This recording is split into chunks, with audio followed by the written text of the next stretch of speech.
crendo. Aplauda o Senhor.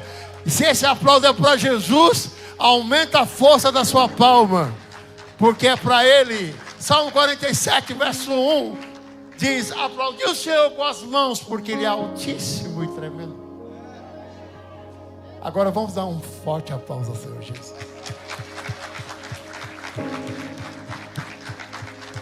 Aleluia, glória a Deus. Eu vim aqui para pregar para alguém nessa manhã e eu estou com muita vontade de pregar. E quando eu estou assim, tem alguém aqui que veio para ouvir a palavra de Deus? Fique de pé em nome de Jesus, vamos ler a palavra de Deus. Nós estamos falando sobre as famílias que avançam. Olhe para a pessoa que está do seu lado. Se é sua família, você vai dizer a nossa família. Ou se não é sua família, você vai falar a sua família. Então diga: a nossa família vai avançar. Amém? Se avançarmos no reino, todas as outras coisas serão ajustadas. Amém? Quando avançamos no reino, Deus cuida das outras coisas. Quem está crendo aí? Hoje nós vamos falar sobre uma segunda família. Está em Mateus capítulo 1, versículo 18. Nós vamos ler dois textos.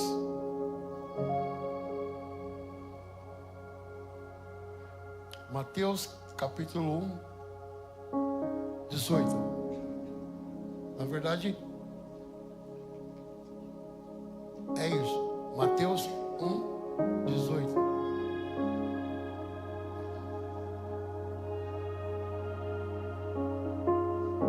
Segurei.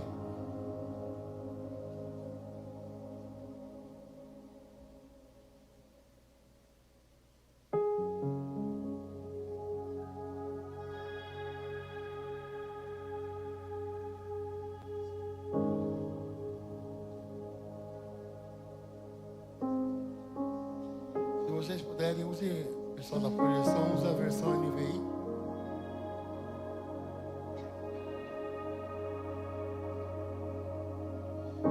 Nós vamos ler Mateus a partir 1:18 e depois nós vamos ler, Lucas 1:26.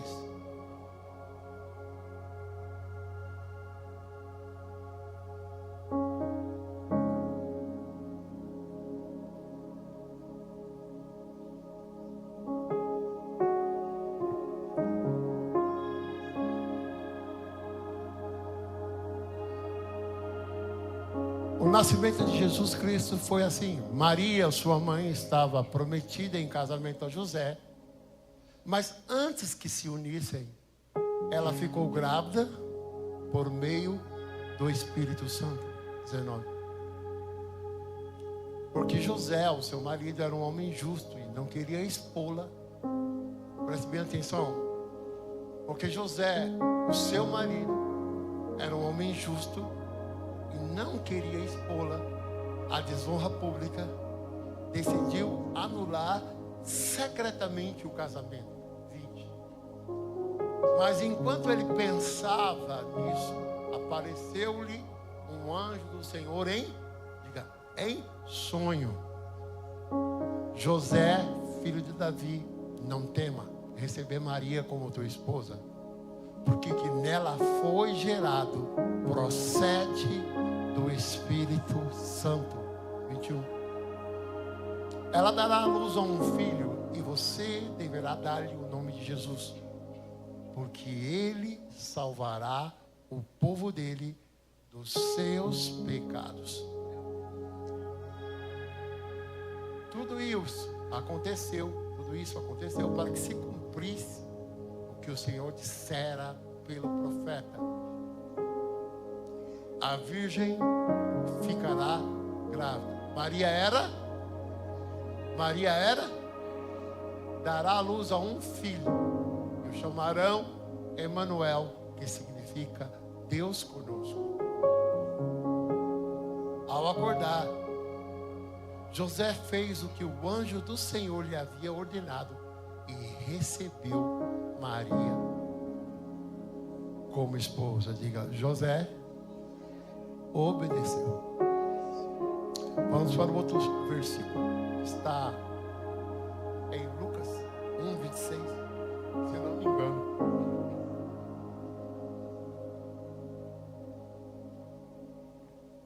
No 6º mês, Deus enviou um anjo, outro anjo, chamado Gabriel, à cidade da Galileia. 27.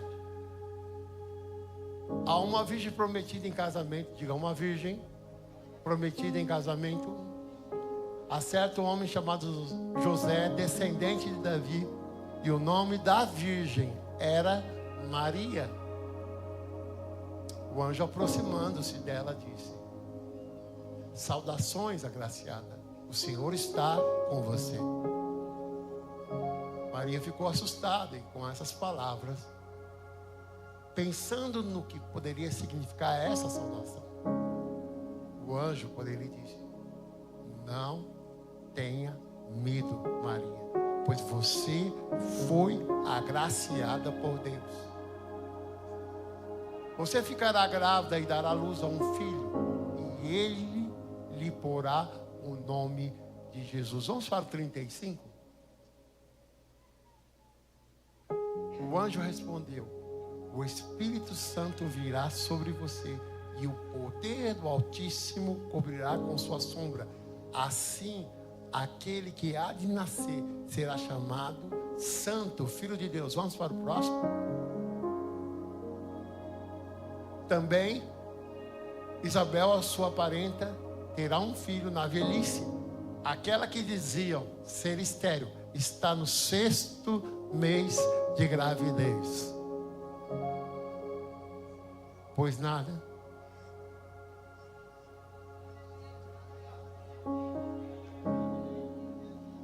Pois nada. Mais forte. Pois nada. Aí sim está ficando bom. 38. Maria. E essa é uma parte linda.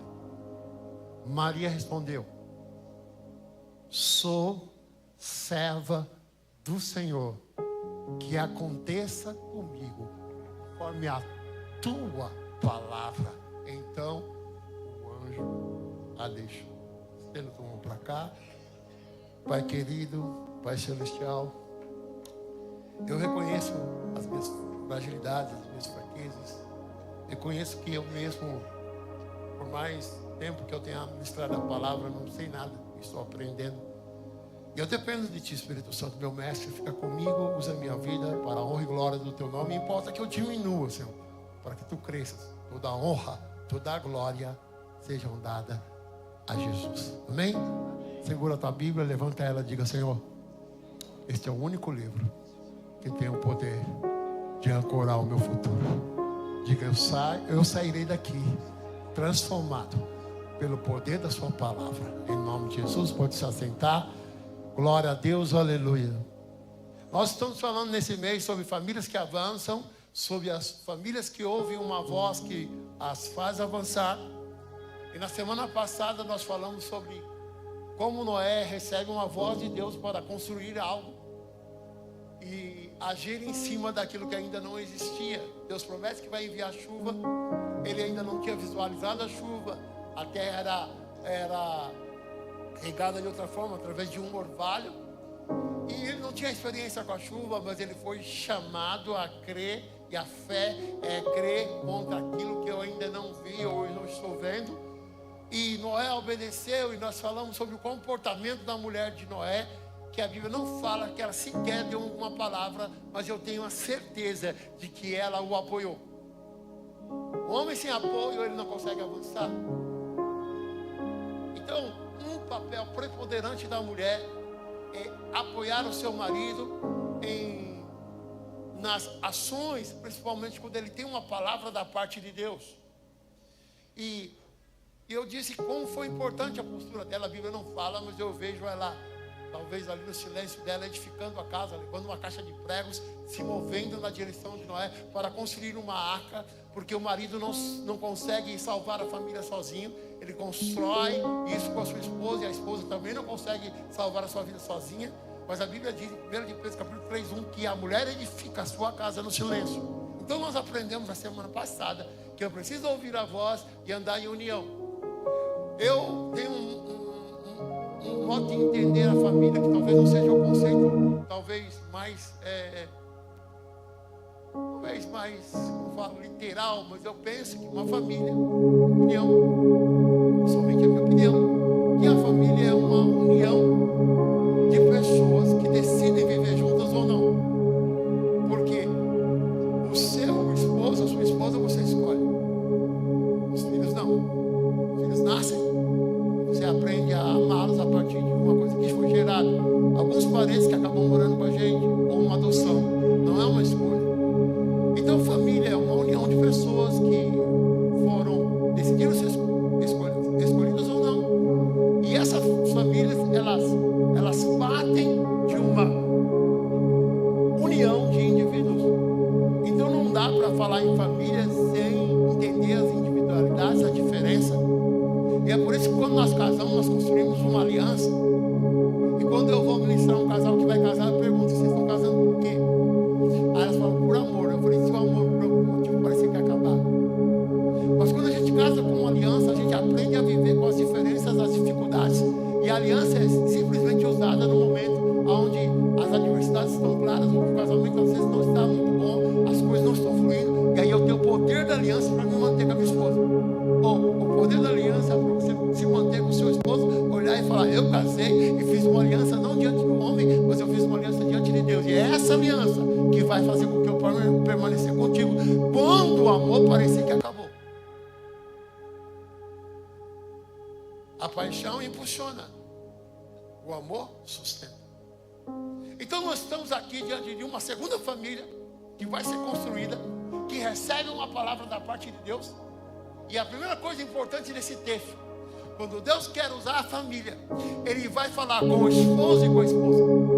Quando Deus quer falar com a família, isso eu vou provar para você hermeneuticamente, com alguns textos bíblicos e algumas citações bíblicas, porque a hermenêutica fala que o tema central diz que um aparecimento da Bíblia não é criação para a doutrina.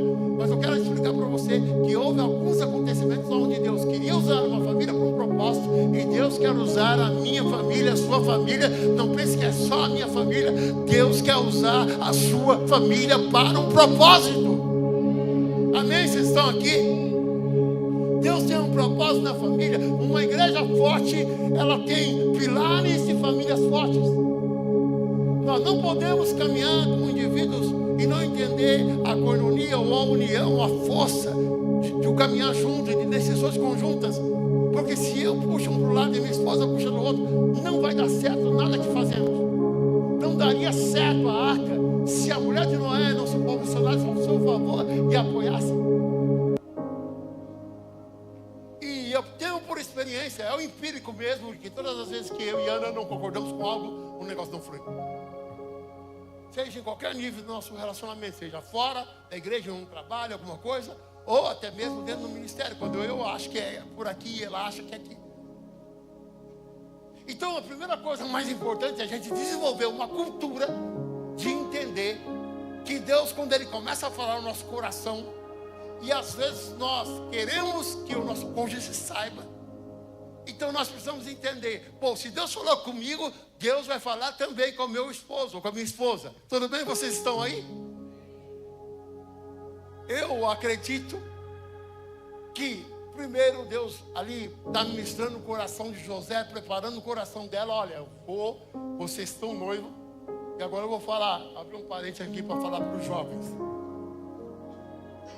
Vocês que ainda não casaram, se você ainda tem dúvida de que você deve permanecer com o seu casamento puro, olhe para a postura de José, que era um homem justo. Ele fica sabendo que Maria vai aparecer grávida do Espírito. A Bíblia diz que ele teve fobeu, no grego, fobia, medo, aterrorizou a vida dele. Ele falou: como assim? Eu penso que um homem de honra, e aí os homens podem dar uma glória aí? Os homens de honra, primeiro eles vão se preocupar com a esposa. Homens de honra, tenham cuidado com a sua esposa e com a reputação da sua esposa. Foi assim que José fez. Ele olhou para isso, ele falou: peraí, ele é virgem. preocupado com a sua reputação, porque ela era virgem. Então, naquela época, já era comum se permanecer e ir para um casamento em virgindade. Para aqueles que pregam, cuidado com a voz que você está ouvindo, com alguns especialistas de internet que falam algumas coisas. Olhe para a Bíblia. Se a Bíblia não falar com a gente, jovens, vocês que estão aqui, Maria era virgem. José é um homem justo. O que ele falou? Não pode Maria parecer grávida sem eu ter nada com ela. Ou que acredite que eu tenha tido algo com ela antes do casamento. Quem está entendendo o que Deus está falando?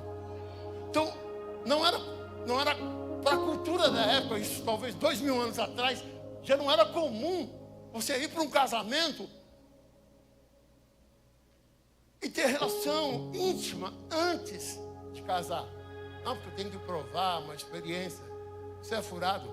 Muita gente prova, tem experiência, casa e separa. Tem muita gente que casa para lua de mel, mas não tem mais mel nenhum. Acabou o mel. Já provou todo o mel antes. Então, eu tenho que entender como jovem, como você, moça, você jovem, você homem, menino, jovem que está aqui.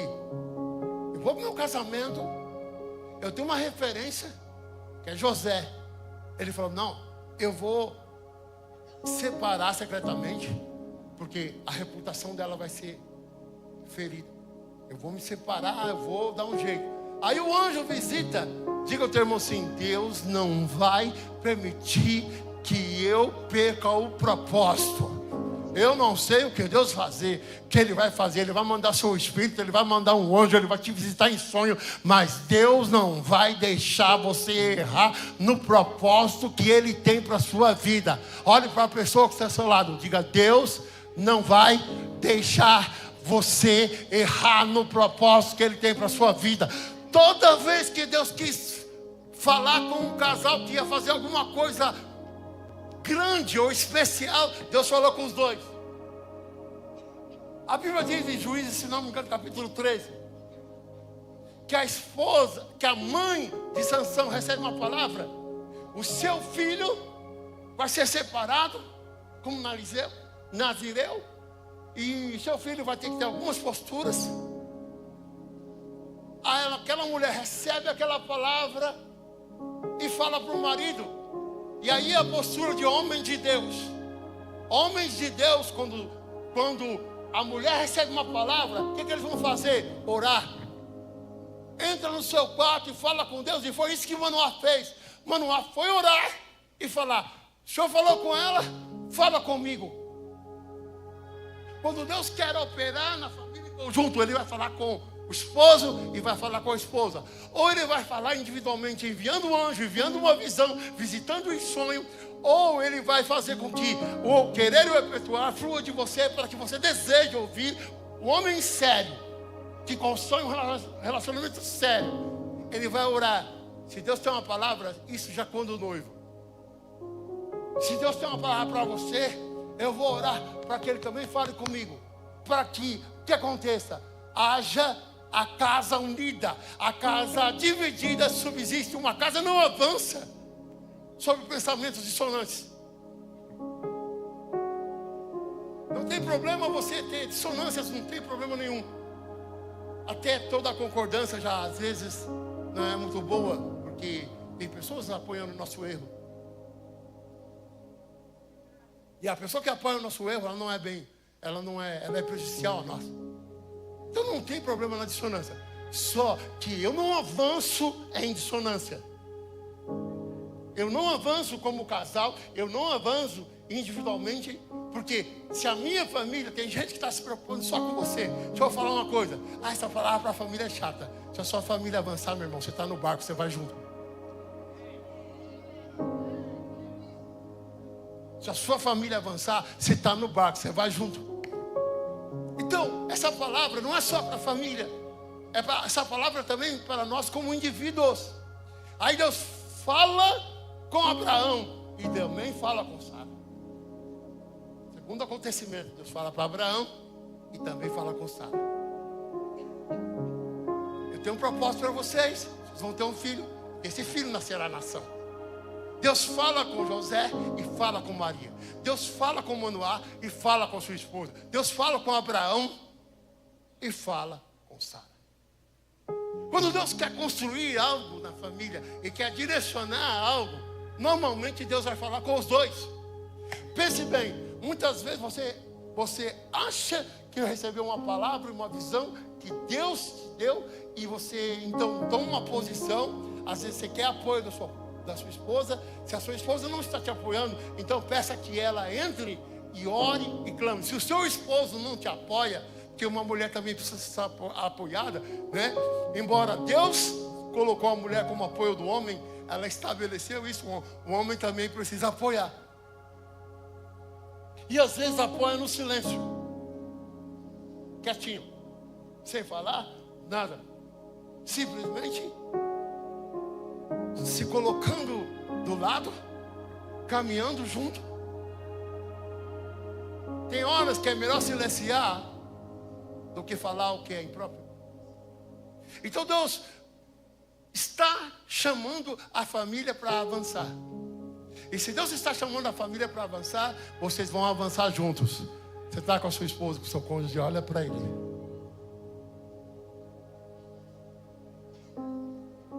Diga ao teu irmão, juntos nós somos mais fortes. Tudo bem? Só que nós vemos na postura de Maria algo que muitas vezes ou nós não aprendemos, ou nós não entendemos que temos que ser assim, ou precisamos aprender. Deus perdoa a nossa ignorância, desconsidera os nossos erros em ignorância. Mas quando nós aprendemos, então Deus vai nos alinhar ao propósito, e às vezes de uma maneira que você não gostaria que fosse. Para alinhar o propósito de Jonas, Deus permitiu que uma baleia um grande peixe o engolisse por 3 dias. Alguns homens de Deus padeceram porque fugiram do propósito. Alguns homens de Deus perderam o poder derramado que Deus derramou sobre eles. O tsaler, ou algo que Deus tenha derramado no hebraico. Alguns homens perderam porque não ouviram a voz de Deus. Uma família não avança sem ouvir a voz de Deus. Eu não avanço se eu não ouvir a voz de Deus. Então Deus fala com José, mas Deus fala com Maria. Foi muito nobre a postura de José, porque ele não quis que a sua esposa tivesse uma má reputação. Creio que talvez ele tenha tido preocupações. Eu sei o que é isso. Quando eu e Ana, eu tinha 24 anos, nós, um pouquinho mais já, nós estávamos noivos. Aí começou uma conversa, a partir de eu estou dando aula na escola dominical, eu disse, ore pela Ana, que não está com a saúde boa, está em casa com uma gripe forte, e ora por uma amiga dela que está grávida e está perdendo o bebê. Esse menino entendeu totalmente diferente e falou para a mãe dele, para o pai dele. O Paulo, na aula dos juniores, pediu para orar pela Ana que está grávida. E sabe o que virou isso, irmãos? Virou um furdúncio. Cuidado com a fofoca, ela é cruel. Ela machuca e ela desagrada a Deus. Quando alguém vir falar alguma coisa de alguém, muito cuidado. No meu caso, ela estava totalmente errada. Ana casou, nós namoramos 8 anos, Ana se casou virgem. Mas eu estou na reunião de oração, na segunda-feira. Uma Maria, uma mulher séria, mulher de Deus. Toda segunda-feira eu ia na oração. Eu não costumava pedir nada, eu já estava lá há uns 8 meses, eu nunca pedi nada na oração. Mas naquele dia eu pedi, eu falei, ore pela minha vida da Ana, porque a gente queria casar, e a gente não está encontrando condições, e nós não temos nada, não temos relação, e não é fácil um jovem estar lá namorando em santidade e não ter nada. A irmã mandou todo mundo embora, falou, senta aqui, Paulo. Estão falando que ela está grávida na igreja. Misericórdia, Paulo. Eu sabia que isso não era verdade. Aí eu fui caçando, descobri a raiz. Comecei pelo final. Eu só descobri quando eu cheguei naquela família. Porque eu falei, alguém contou para alguém, né? Porque assim, O Gil conta para a Joyce conta para a Ana conta para o Léo. Aí eu falo, Léo, quem te contou? Ah, foi a Ana. Quem te contou? Foi a Joyce. Ah, foi você, Gil? Quer descobrir uma fofoca? Vai nessa que dá bom. Descobri. O casal, o menino, meu aluno falou, a Ana está grávida. Aí eu até brinquei. Falei, o Espírito Santo não vai fazer de novo. Já fez uma vez. Não tinha nada com ela. Entendeu? Não que não tivesse vontade. Né? Senão já estava ruim. Mas, casou virgem. Veja bem. Então, a postura de Maria, é aqui que eu quero terminar. Meu tempo já está terminando. Duas coisas, ela diz: eu sou tua serva. Se Deus te pedisse algo para você fazer, que estivesse além do seu entendimento e compreensão humana, você fica grávida. Fica grávida sem ter nada. Que falaram de mim? E a vergonha? Ela disse: eu sou tua serva. Deus precisa levantar uma geração que seja amigo de Deus, mas que também aprenda que é no servir que eu expresso a minha adoração. É no servir que eu expresso a minha devoção. Ela disse: eu sou tua serva.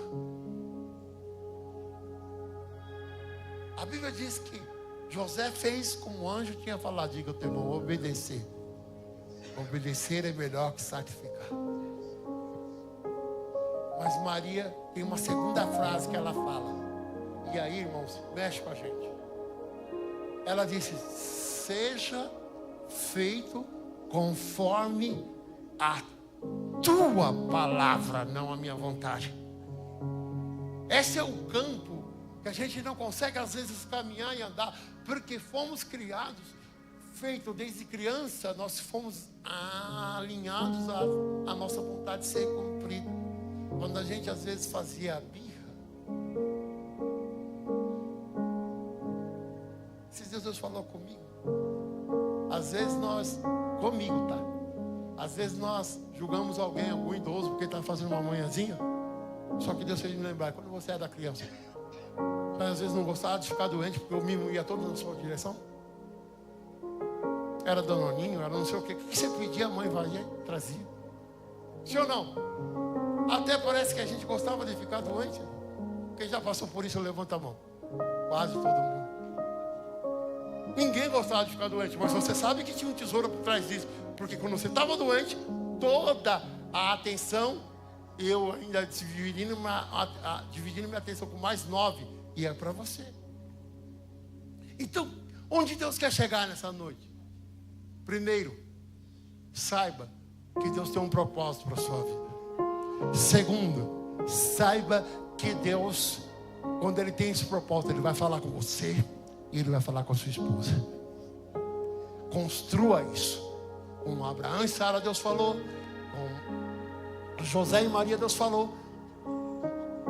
Mas com Manoá, ele teve que se posicionar e falar assim: não, eu creio que a minha mulher é de Deus, então se Deus falou com ela, Ele vai falar comigo.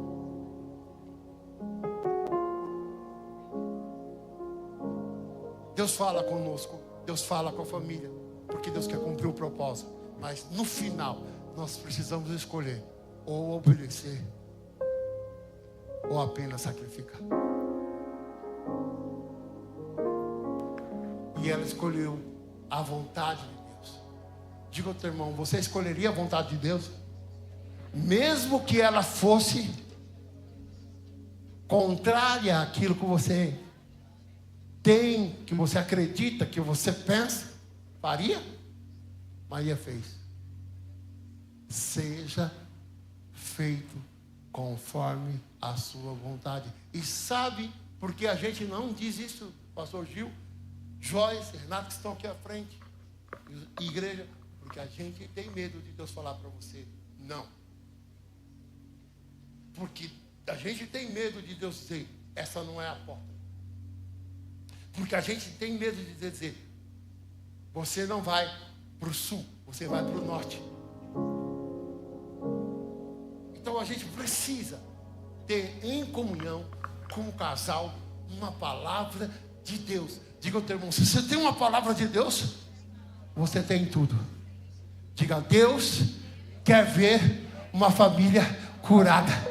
Uma família curada é aquela que anda em comunhão, que busca a direção de Deus para os passos. Uma família curada é aquela que caminha sob o pilar de ser servo do Senhor. E não importa o que eu faça servindo, seja lavar, limpar a igreja, ou ser alguém que vai fazer algo muito, sei lá, diferente. Não importa, porque é tão importante para Deus uma coisa. Nós é que às vezes não, mas eu limpar a igreja, eu lavar um banheiro. Irmãos, não tem nada a ver com isso. Deus quer usar a família debaixo de um propósito. Deus chamou a sua família para ter um propósito. Deus vai curar você. Nós precisamos andar com o mesmo Deus, andar na mesma fé, andar.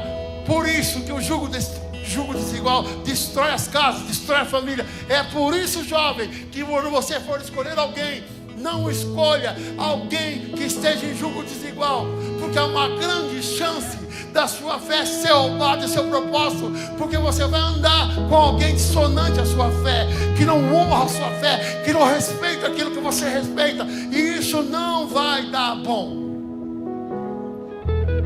É por isso que nós temos que procurar na colheita aqueles que serão nossos futuros. Pode dar certo o casamento de jugo desigual, Deus faz o que Ele quiser.